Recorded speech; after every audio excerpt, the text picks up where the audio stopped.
Hey, Whitney, have you noticed that the old ways of working aren't working anymore? Yes, Iris. Let's talk about it.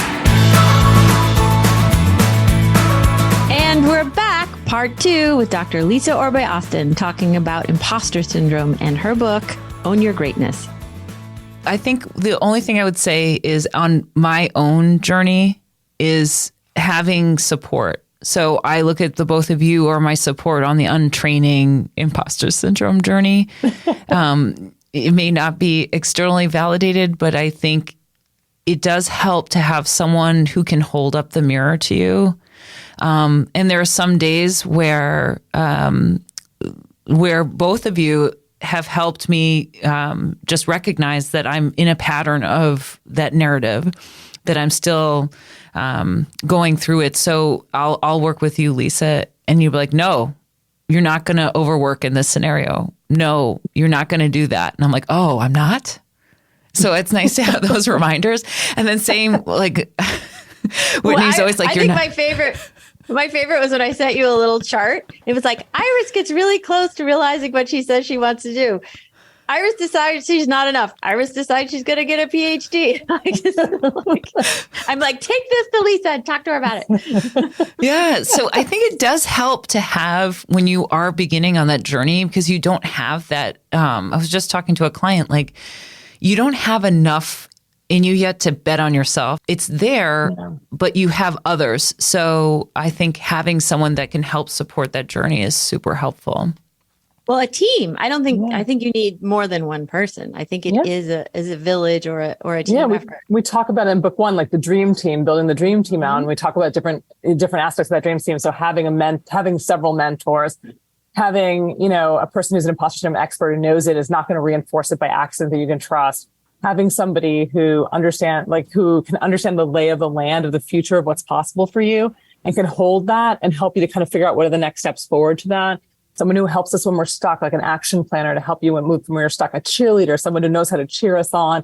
Even though we have a trouble internalizing their cheering, they're very important to us because that is the voice we have not nurtured enough. So there are so many important people to that team I think it is really important because oftentimes when we have imposter syndrome, we're lone wolves. Like we've learned how to do things ourselves. We don't need anyone. We can do this, by ourselves or not at all. And so I think it's really learning how to build a team around you can trust and, building a community around you that doesn't want you to do less than you want for yourself, no matter what that means, Lisa, you also talk about, you use different terms, but in the untraining process, we talk about self-championing just because of the sporty spice element of it. But part of it is like building yourself as your own team member. And that's the moment that changed things for you, the moment when you listened to that internal voice. Yeah. Can you talk to us a little bit about training that internal self-championing part? Yeah. So also part of one of the interventions that is really important for overcoming imposter syndrome is what we call speaking your truth, and really learning how to express wins, express accomplishments to others, really talk about the ways in which you are doing good things, and not to feel like it's going to shame other people by doing that. Not to think that, I can't accept that win unless it was 100% mine or 100% perfect. Learning how to express these to others, trusted others who are not going to say something rude or like nasty to you about being prideful or, you're not humble. Somebody that will actually celebrate it with you. That's a really critical point because you have to start building this narrative around your wins, because we're very good at talking about where things went wrong and how we didn't do enough here, like this didn't work out. We're really good at harping on those moments of failure or mistake. And we're not very good at all at really celebrating our wins, which, in leadership eventually leads to not celebrating other people's wins either. And so it's a really important skill to build, but it takes, like you were saying, the self-championing, the sort of build, the not feeling shameful about it. You can be humble and proud of yourself simultaneously. These are not either or concepts. These are the both and. You don't have to believe that, sharing and cheerleading yourself makes you not humble, or prideful. It's not that. Iris, I will say you did a good job with that last week when you had a work win and you spoke what you did well. You left a voice message and you said, I'm practicing this. You did it. Yes, because I'm in the Own Your Greatness program. Yes, you are in phase 2. Yeah, well, that's the second book. But I would say right now where we're at and something that I'm exploring is this self-care piece. You actually have that as an intervention. And I know that it is a very difficult thing, especially for high achievers like myself. The rest, it's very scary. So I wanted to just bring that up because that's kind of where I'm at. And I know for some of my clients too, it's very hard to stop the work or stop the overwork. Yeah. And it's so powerful. And it wasn't until reading it, you talk about it in your book, that I was like, oh, this is why it's so powerful. So take it away. Why is it so powerful? Yeah. I mean, I think that so much of our value becomes upon our productivity and about the ways in which we can, either do something or meet somebody else's needs or kind of show that we're doing something. So we're very uncomfortable with the being of just being ourselves and being present and resting. And I remember when we had kind of developed the current schedule that we have, I work mostly on like Wednesdays, Thursdays, and Fridays. And on Mondays, oftentimes, Richard, this is prior to the pandemic, he would come home on Monday and he'd be like, how was your day? And there would be two responses that I would typically give. It was either not productive or productive. He's like, couldn't your day be something else? Like, could it be fun? Could it be relaxing? I was like, no, it could be productive. He's like, we got to break this. And part of my kind of own process around developing my understanding around my own self-care was recognizing that when I was quiet, that's when the thoughts came. That's when the thoughts came. That's when the anxiety came, the feelings of like, I really don't know how to do nothing.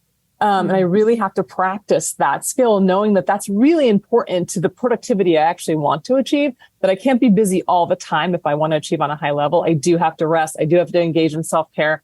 There were times where I remember people asking me, do you have hobbies? And I'd be like, what is a hobby? I just didn't know like where to begin with that kind of concept or like what kind of self-care I needed. And we talk about, in the book, sort of like how to think about self-care, because it's like we're babies of self-care. We don't have the skills. We don't know how to run because we don't even know how to walk or crawl. And so we talk about these like ideas of like a schedule of pleasant events, like what makes you feel joy. We're not very connected to our joy oftentimes. And what makes you feel a sense of like rest, and how do you fill your tank, and all these concepts that are not really common for us. We're just used to go, go, go, go, go. And we operate on a chronic burnout state. And that when we're even working on that chronic burnout state, we get to burnout. We don't ever get to recovery from burnout. We just get to a lesser state of burnout. And so that's really important. So we talk about things like physical self-care and how do you take care of your body, release stress from the body. They say the issues are in the tissues. Like how do you actually take care of the body? How do you deal with like your mental self-care where you're sort of like looking in problem solving? Do you have a therapist, a coach, people you talk to about it?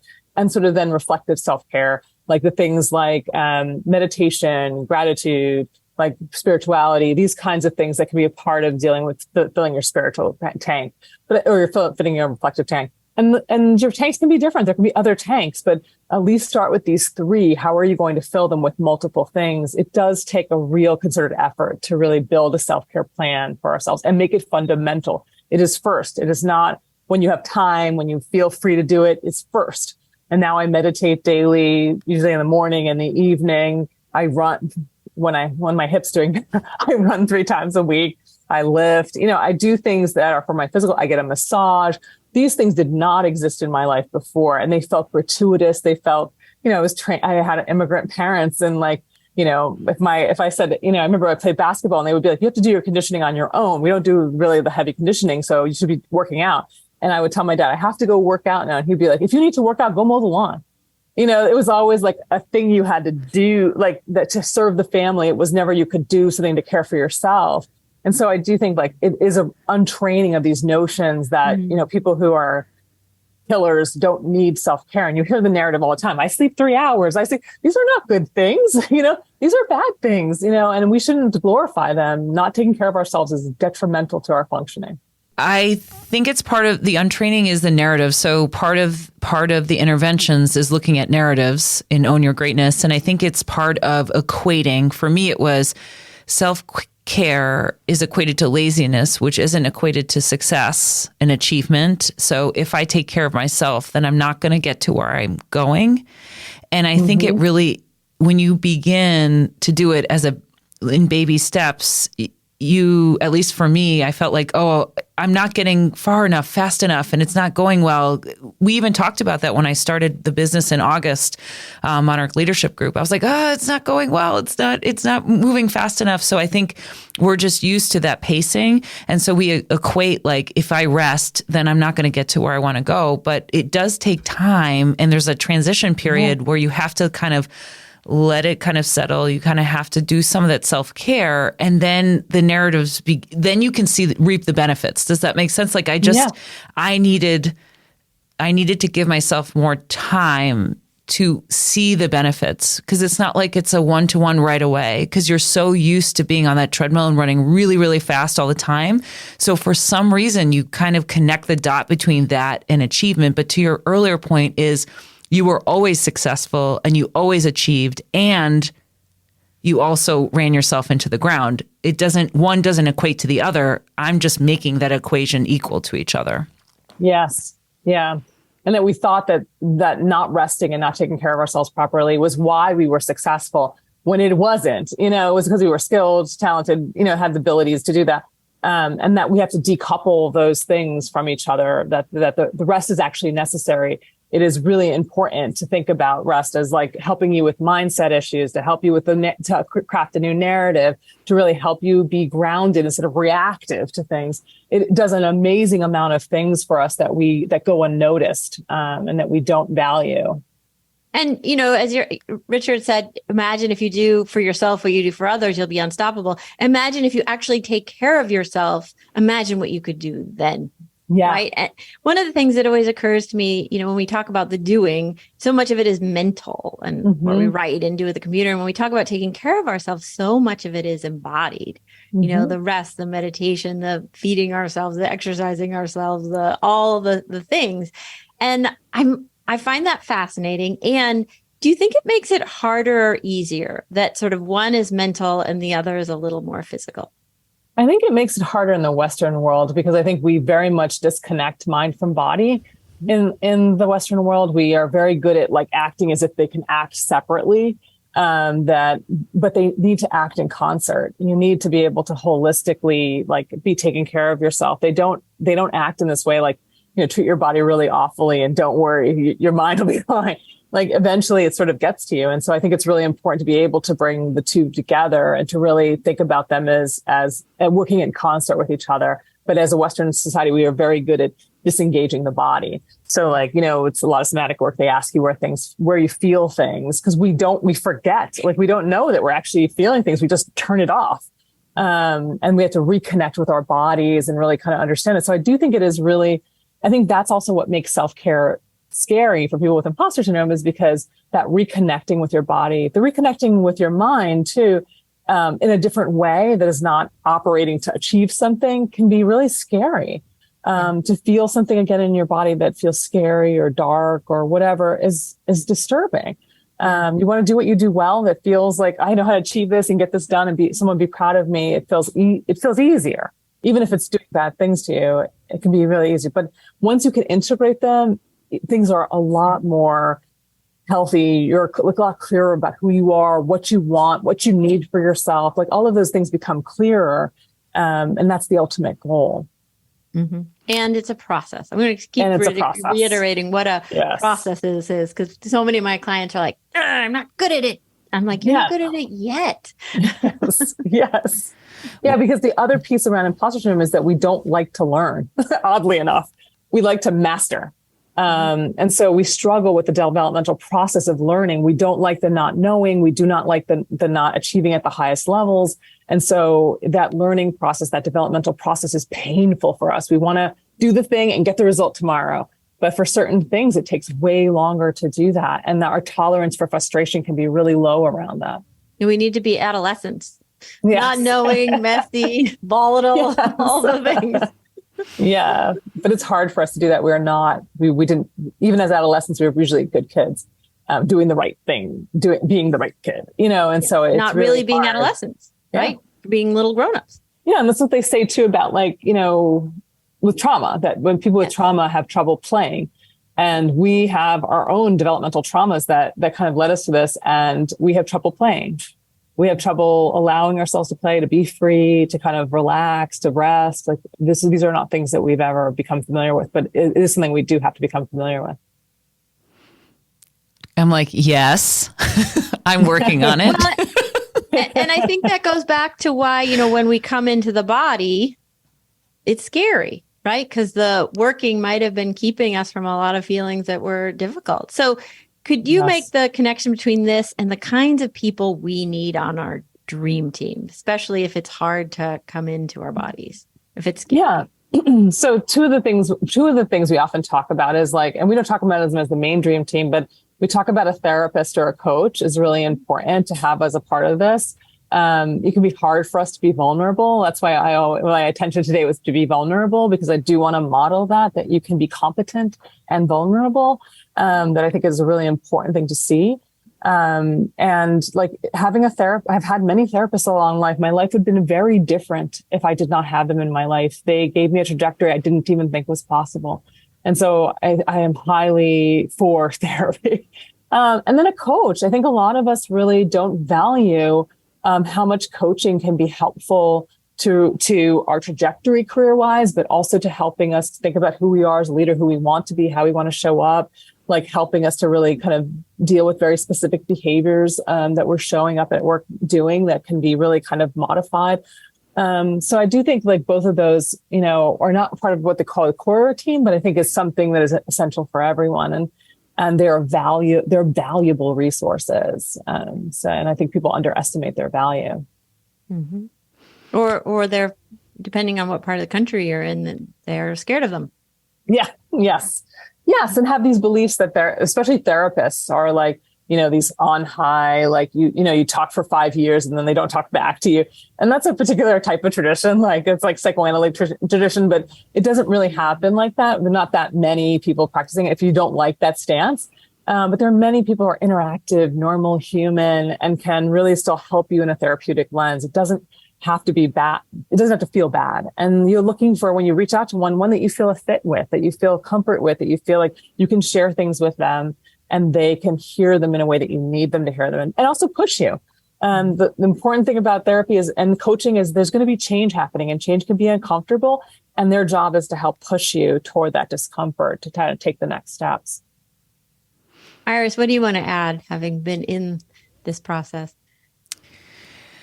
Well, I think that just to go back to the embodied piece of it, one of the things that helped me a lot in the last couple of weeks was when Lisa told me that I could, because I've had childhood trauma, pretty intense, and then that I could be the safety for myself. So I think at first it is very hard to be embodied because you've never created a safe environment for yourself within your body, right? So my self-talk constantly is, come on, you can do it. What are you doing?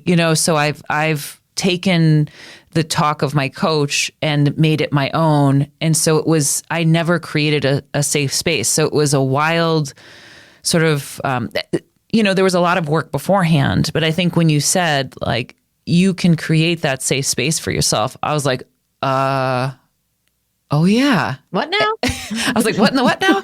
But part of it is that I've been a coach, and what I've been doing is, without realizing, is giving everyone else a safe space, the one I wanted for myself. And and this is part of imposter syndrome, is you're always creating the things that you want for yourself.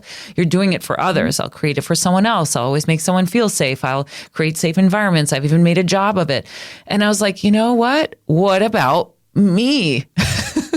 What about me? What about Iris? Yeah. So it takes work. I'm 42. I'm still working on it. So I just want to be clear. None of us have manifested like, this is it, and we're on the mountaintop. It is constant work of, okay, yeah. It's working with Lisa. It's having, talking to Whitney. It's recognizing myself. How am I creating those safe spaces? And I do have to say that creating a safe space really helped me, because I have trouble with public speaking. I've been working on it. It really allowed me to show up as Iris to a recent workshop that both of you helped me with, because I was able to create the safe environment for myself. and I felt I was a cheerleader for myself. I could, it could go wrong or things could fall flat, but I was still there for myself. I wasn't another person in the room yelling at me, and I didn't want that anymore. So that really helped. The embodiment piece of I could do that safety for myself. I don't know why, but it just clicked. It's like, I do this for everyone else. Why am I doing this? Not doing it for myself. Yeah, and you're really skilled at it. Yes. And creating that for yourself is to also remember that if I'm skilled at doing it for somebody else, I can also be skilled at doing it for myself. Yeah.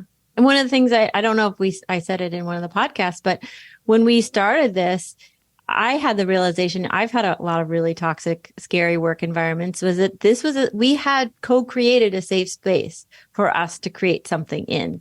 And it felt very different from other things that I'd created or people I'd created them with. So this is a safe space we created too. I wanted to transition a little bit to, because you said toxic work environments, and your second book really talks about, so the first book feels more internal, some of the work you can do, and Your Unstoppable Greatness, really you branched out into the environments and leadership. So I'd love to know more about, one, what led you to the second book, and two, maybe walking us through some of, I really want to get to the word belonging. So I'm like trying to think of I'm hoping, I would love for us to get to a point where we're connecting imposter syndrome and belonging together and have that discussion. Yep. And if you can hold just one other thread, we talked about the transactional nature of belonging, and as that relates to sort of being a corporate or a successful person at work and a successful person on a team, a sports team. Yeah.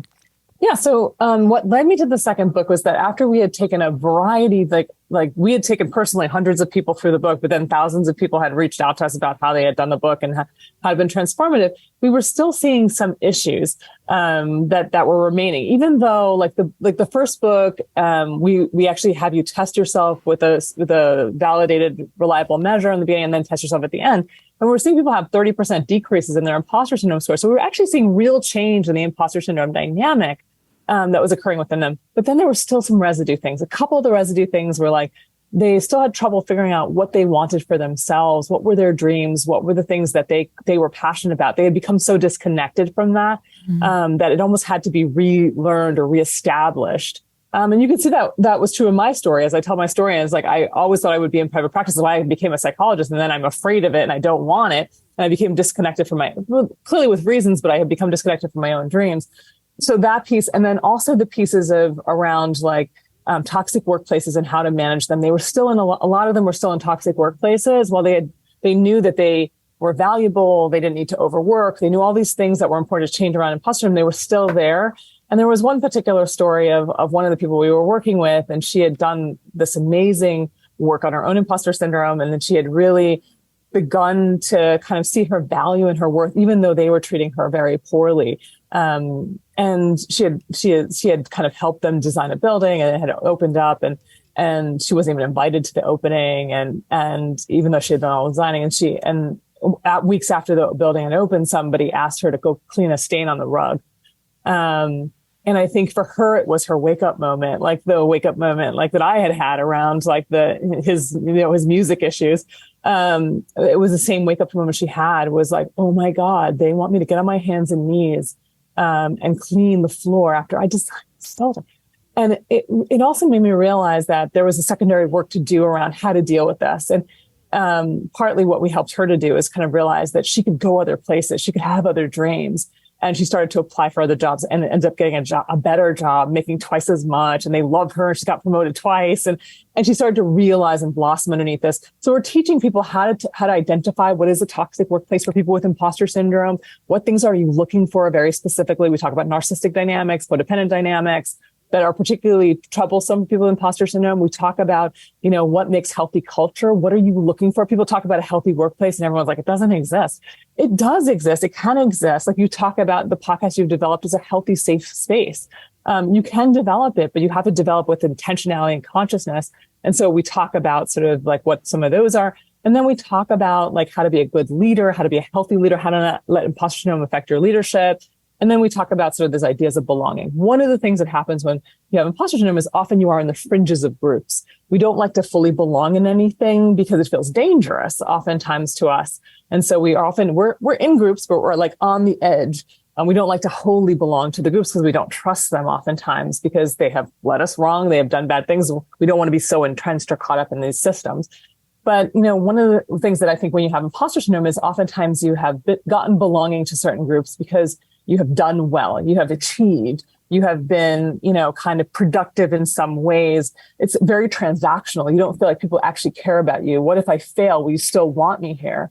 And so we are sort of struggle with that experience of belonging, which is very common in sports. And so with sports, there can be this feeling of like, when you're awesome, everyone wants to know you. Everyone wants to talk to you. But when you're doing shitty, everyone's like, why do I need to know that person? How are they going to help me? And that person can get really ostracized from the fray. Can make, even you don't know what they're going to be like 3 or 4 years from now. They could be excellent 3 or 4 years from now. But you're counting on whatever you see currently as their value in this moment. You're not realizing they could be valuable in all kinds of ways. You could, you could develop something with them that's really important. So really getting away from these paradigms of like achievement means like that you're worth knowing. Because that's where we feel that about ourselves is like, only if I'm achieving does somebody care about me. And that's destructive and counterproductive for our work against imposter syndrome. And so I think that's how I would tie it all together. Those threads. I was just going to say, I just got off a client call where she's in sales, and that's literally you start at 0 every quarter. You're only worth the number that you're putting on the board. If you're working in those environments, how can you be someone with imposter syndrome and work in an environment that has these numbers or achievement measures? How one, as a leader in that environment, how can you help? And also, how can you be someone with imposter syndrome within those environments? Yeah, it's really hard in what we call competitive work environments or these kinds of work environments where your pay is tied sometimes to actually producing all over again from scratch.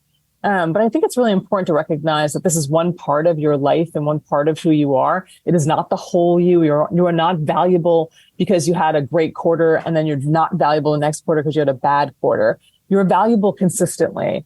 And one of the things that I'm often trying to teach is this kind of, there's a Terry Real quote that I love, which says, confidence is about, seeing yourself as a highly flawed individual and still being able to hold yourself in high regard.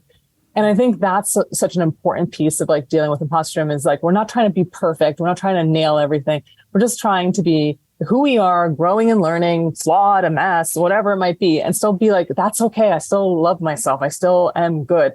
And I think it's really being able to detach yourself from some of these transactional things that are not fully about, about who you are holistically. Even if the environment just sees you like that, sees you as a number, I mean, I feel like, I've had a really powerful learning lesson about this year too with my daughters. Yes. I have one who is doing really well. And like, I think first event out, like she got medals, like she's been doing really well, really quickly. And she's on her own path and journey. Then I have another daughter who didn't win a single bout till Sunday. She won her first bout on Sunday. She had not won one single thing. But I think one of the things I had seen her do, in the work over the 6 months is that she, is proud of her incremental change. She will look at a 4 or 5 bout where she's lost as like a bit of a win. This is as far as she's gotten close to like that. And she's always sort of really like thinking about what she's learning and how she's growing. And she loves the sport. And to love and to lose, there's something really powerful about that. Because, there's a lot of losing in life, and I think really learning how to be okay with that and knowing that you're still growing and knowing that like the story isn't written yet just because you're having a hard time, I think has been incredibly powerful. And for me to really recognize they're on different journeys and we can celebrate different things about their journey. It doesn't just have to be the win, has been a really powerful lesson as a parent. And so it's been a really interesting, powerful journey to watch this and to watch how she built a community around it. Like when she won that bout on Saturday, she had her coach, She had Nzinga. She had like Iman. Iman came because she had like a lunch, but she was like, I'm going to be close. I'm going to come and we're going to do this. And everyone just was screaming for her to win. And she just felt all their energy and she felt the love of the community and just was like, she did it, you know? And so I do think that there's so much about sort of like losing and how you lose and that you don't lose alone, that you find community, you find people that care about you, even if you're not winning. And so I've learned a lot over the course of, and the journeys are just beginning, but you know, it's always opening me up to also learning. You know, I'm always feeling like I need to be in a learning place too. I love that. I was about to ask about your daughters and how this shows up there, but losing and belonging was a beautiful story. Yes. Right? Yeah. That you can lose and belong. Championing. Yeah. All along. This community that really wants her to win, even though she's clearly had a really difficult run.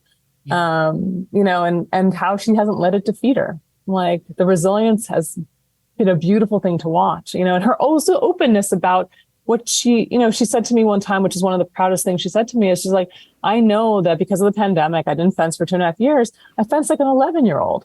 And I'm fencing kids that are like 14 and have been doing this for 6 years. They're way more experienced, way more skilled than I am. So I have a lot of catching up to do and I have a lot of work to do. But she was like, I'm also still in an 11-year-old state. And I also have to appreciate that. That's brilliant. I love that. Well, we are going to put a lot of different ways to access your work in the show notes. Make sure that people can find, you've given lots of talks, you've written books that we've referenced. But Iris, what do you want to say as we're finishing our conversation? Well, two things. One is I'm proud of us, Whitney, for creating something where we've reached a milestone of having Lisa on. So that was huge. So we're self-championing ourselves here. We are. So I just want the audience to appreciate how much we think of you. And the second piece of it too is it can be hard to do the work. It was really interesting. During the workshop, someone said to me, but it is scary to do the work. And sometimes it's just easier not to do the work. But I think what I'm hoping for is encouragement that there are people out there, coaches and therapists who can help you. It doesn't have to be a giant leap. And there are resources like Lisa's resources that can help you. So I'm hoping that this helps someone on their journey because it's absolutely helped me. And the last thing I'll say is when you own your greatness, I'm going to use that one. When you can be a champion for yourself, it is sort of that, for me, it was a freedom that I always wanted, but never could get on my own. I could never, there was no amount of anything I could do to reach it. But having the tribe of people that support me, going through the work, I found the freedom I was seeking, the freedom to be myself, to really trust myself. And from Kelly Owens, our last podcast, to bet on myself. I've never felt that before. So I just wanted to say, like, the work is worth it and it can be scary, but please, there are people that can help you. There are steps that you can take. You are stronger than you think. Well, and as I always say, you know, the feelings that you couldn't tolerate or process or manage on your own are scary, but we're not asking you to manage them on your own. We're asking you to create a team so that it feels very different when you do head into those feelings, and you can pace yourself and you don't have to be overwhelmed, but it is hard. It is uncomfortable. And the rewards are the safety, the freedom, the belonging that at least Iris and I have articulated wanting all along. And I think your story articulates that too, Lisa. So, yeah, I mean, people often ask me like, what does it feel like to be on the other side? And I say, it feels amazing. It feels like, you know, like I can do anything, like, and I bet on myself regularly. And I think, you know, that didn't exist before. I didn't bet on myself. I just did what other people wanted me to do, or in the ways in which they wanted me to do them.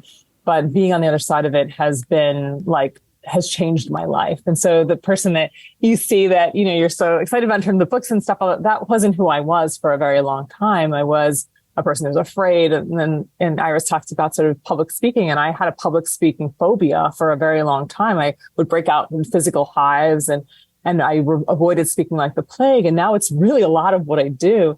But it was because I faced the hard things and went to the dark places and really allowed myself to come out of that as me. I don't have to be perfect. I don't have to not use fillers. I don't have to get everything perfect. It just has to be me, and I think that, and feeling like me is good enough, has been transformative. And so I would say the hard work does pay off. And look, I still get triggered at times, but I have skills now to deal with the triggers. They don't own me, the triggers. And so, I can feel like I can fall back into it, but I know what to do now. And so that's, I think, incredibly empowering. Empowering. I just want to cheer, jump up and down, and go, woo, woo, woo. Yeah. What else do you say? That's just the most amazing story, testimonial. So, yeah. Thank you for your time, and thank you. Thank you. Thank you. Yeah, it's been an absolute pleasure. Thank you for inviting me. Thank you for betting on yourself again and again, because you gifted us all. Oh, thank you so much. And I hope it is a testament to kind of why it's important to do the work and to bet on yourself, because we all are waiting for you to go live your best life and get to enjoy it and get to be helped by it. So go live your best life and go out and get that greatness. Yeah. It's right there inside of you. Yeah. All right. Whitney, what do we say at the end of every episode? Keep on training. Keep on training.